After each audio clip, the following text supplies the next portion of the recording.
Hello বন্ধুরা, আজকে চলে এসেছি একটা নতুন রেসিপি নিয়ে। নতুন নয়, সবারই মানে জানা, ফুচকা। দেখলাম তো অনেকেই ফুচকা বানাচ্ছে, তো আজ আমি বাড়িতে ট্রাই করলাম ফুচকা। তো তার জন্য আটাটা মেখে নিয়েছিলাম কিছুক্ষণ আগে, সুজি আর আটা। এইবারে ভাজার পালা। তো দেখি।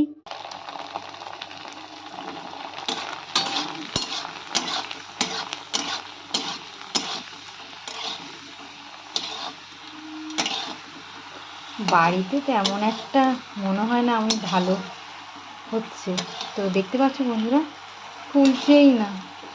পুরো পরিশ্রমটাই আমার বেকার। ইউটিউবে দেখেছিলাম ফুচকা বানানো, তো আজকে আমি ট্রাই করলাম ফুচকা বানানো। তো সফল হতে পারলাম না বন্ধুরা। এই যে আমাদের ফুচকা রেডি। এই যে